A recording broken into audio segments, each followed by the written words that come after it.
የዛ እብድ አቋቋም አስተዋሉ። በእጁ ላይ ያለውን ቁስልም ተመለከቱ።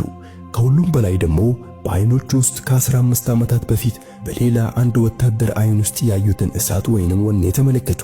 ጀነራል ቪክራም ሲንግ ወዲያውኑ ለሹፌሩ ትዕዛዝም ሰጡ። መኪናውን አቁመውም አሉ። ሹፌሩ ድንገተኛ ፍሬንም ያዘ። ጎማዎቹ እየጮሁ ሁሉም መኪናዎች ቆሙ። ከኋላ የሚመጡት መኪኖችም ቆሙ። ፖሊሶቹም ደነገጡ። ኢንስፔክተሩ ራት በጥበቃ ላይ ስህተት ተፈጠረ ብሎ እየሮጠ መጡ። ጀነራል ቪክራም ሲንግ በሩን ከፍተው ከመኪና ወረዱ። የወታደራዊው ጫማዎች ኮቴ በመንገድ ላይ አስተጋቡ። በደንቡ ልብሳቸው ላይ ያሉት ሜዳሊያዎች በፀሐይ ብርሃን ያንጸባርቁ ነበር። ጥቁር መነጽራቸውን አውልቀው ወደ ኋላ ተመለከቱ። እዚያ ያ እብድ አሁንም በሰላምታ አቋም ቀጥ ብሎም ቆሟል። እጁ አልወረደም። ጀነራል ቪክራም ሲንግ ቀስ ብሎ ወደሱ መራመዱ ጀመረ። መላው አደባባይ ትንፋሹን ውጦ ይመለከት ነበር። ሶሃንላንና ድንጋይ የወረወሩት ልጆች በፍርሃት ይንቀጠቀጡ ነበር። መንገዱን ስለዘጋ ጀነራል ይህንን እብድ ያስገድሉታል ብሎ ማሰቡ። ኢንስፔክተሩ ራት መሃል ገቡና ጌታዬ ይቅርታ፣ ይህ እኮ የአካባቢ እብድ ነው። አእምሮ እኮ አይሰራም። አሁን አስወግደዋለሁ። አንተ ወታደር ውሰደው ከዚህም አሉ። ጀነራል ቪክራም ሲንግ በእጁ ምልክት ኢንስፔክተሩን ዝም እንዲሉ አደረጉ። አይናቸው በዛ እብድ ላይ ብቻ ተተክሎ ነበር። ጀነራሉ ወደዛ ቆሻሻና የሚገማ ሰው በጣም ቀርበው ቆሙ። ሰውየው አሁንም ሰላምታው እንደሰጠ ነው። አይኖቹ ፊት ለፊት ተተክለዋል። የአይኑ ሸፋፋ እንኳን አይንቀሳቀስም። ጀነራል ቪክራም ሲንግ በተንቀጠቀጠ ድምፅም ጠየቁ፣ ሜጀር ሪንቫ። ይህንን ስም እንደሰማ በዛ እብድ ሰውነት ውስጥ ንዝረትም አለፈ። እጁ ቀስ ብሎም ወረደ። በቦዘዙ አይኖች ፊት ለፊት የቆመውን ዩኒፎርም የለበሰ ሰውም ተመለከተ። የትዝታ ዳመና ማግፈፍም ጀመረ። ቀስ ብሎም እንዲህ አለ። ስልጠና ውስጥ የነበረ የሚናገረውን ቃላቶችንም ተናገረ። ጀነራል ቪክራም ሲንግ አይኖቹን ባፈሰሱ። እነዚህ በጭራሽ የማያለቅሱ የሀገሪቱ ጦር አዛዥ ነበሩ። ነገር ግን ዛሬ በመንገዱ መሃል ከአይናቸው እንደ ወንዝ የሚፈስ እንባ ይታይ ነበር። ወደፊት ተጠጉና ያንን የቆሻሻ እብድ ደረታቸው ላይ ለጠፉት። አጥብቀው አቀፉት። ልክ የጠፋን ውድ ሀብት እንዳገኘ ሰውም አጥብቀው አቀፉት። የጀነራሉ ንጹህ ዩኒፎርም በእብድ ቆሻሻና ደም ተበላሸ። ነገር ግን እሳቸው ግድ አልነበራቸውም። ጀነራሉ እያለቀሱ ራንቪር በሕይወት አለህ?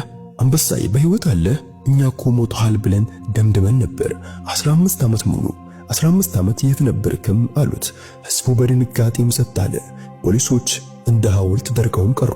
ጀነራል ለአንድ እብድ ለምን ጌታዬና አንበሳ እያሉ እንደሚጠሩት ለማንም ሊገባ አልቻለም ነበር። ጀነራል የዛን እብድ ፊት በሁለት እጆቹ ያዙ። ሰውየው እንደ ሕፃን ልጅ ጀነራሉን ይመለከት ነበር። በተሰባበረ ድምፅ እንዲህ አለ፣ ጌታዬ እነሱ በጣም ይመቱኝ ነበር። ጥፍሮቼን ነቀሉብኝ ጌታዬ። ነገር ግን እኔ ስሜቴን አልነገርኳቸውም። የሀገሬን ምስጢርም አልነገርኩም። ጌታዬ ፈተናውን አለፍኩ አይደለ አለ። ይህንን ሲሰማ እዛ የቆመው ሰው ሁሉ ልቡ ቀለጠ። ጀነራል ቪክራም ሲንግ ወደ ህዝቡ ወደ ፖሊሶቹም ዘሩ። ፊታቸው በቁጣ ቀልቶ ነበር። እንደ አንበሳም ጮሁ። ይህ ሰው ማን እንደሆነ ታውቃላችሁ? እብድ እያላችሁ የምትጠሩት፣ ድንጋይ የምትወረውሩበት ይህ ሰው ማን እንደሆነስ ታውቃላችሁ? አለ። ፍጹም ጸጥታም ሰፈነ። ጀነራሉ እየጮኸም ቀጠለ። ይህ የህንድ ጦር ልዩ ኃይል ሜጀር ራንቪር ሲንግ ራቶር ነው። በ1999 ጦርነት ትልቁ ጀግና፣ ብቻውን በጠላት ምሽግ ውስጥ ገብቶ 10 ወታደሮችን የገደለ፣ ከዚያም በኋላ ለምስጢራዊ ተልዕኮ ወደ ፓኪስታን የሄደ ጀግና ነው።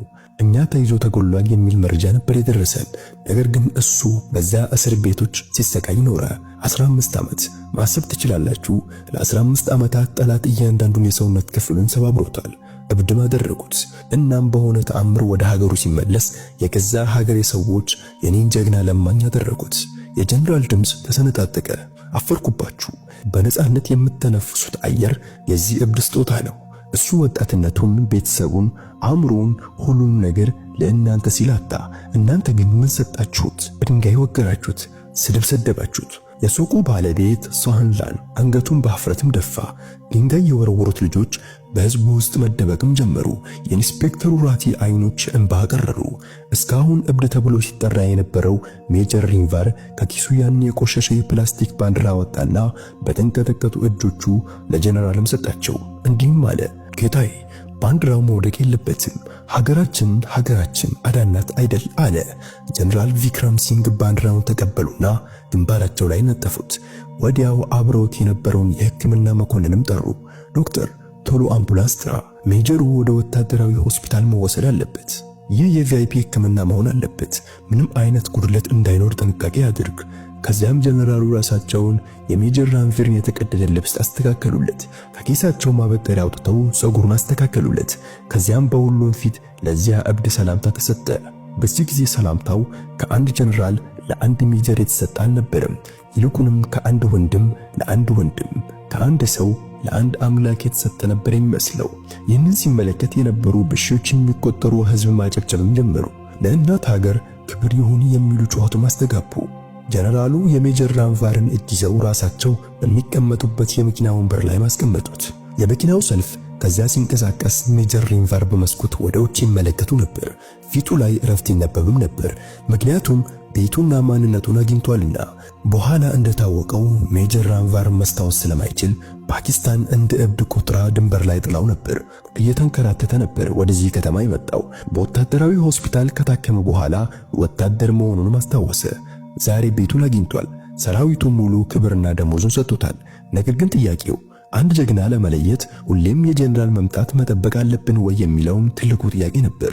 በህብረተሰባችን ውስጥ በሆነ አደጋ ምክንያት ጎዳና ላይ የሚንከራተቱ ስንት ሰዎች ይኖራሉ። እኛ ግን ሳናውቅ እብድ እንላቸዋለን። በዛ ቀን ሱሐላን የከተማው ሰዎች ከእንግዲህ በማንም ደካማ ሰው ላይ እንደማያሾፉም ብለዋል። ምክንያቱም ከተቀደደ ልብስ ስር ንጉስ ሊኖር ይችላል። ሜጀር ራንቫር የአንድ ወታደር አካል ሊሰብር እንደሚችል፣ ነገር ግን ህሊናው እንደ ሀገር ወዳድነቱ ፈጽሞ እንደማይሞት ማስመሰከረ።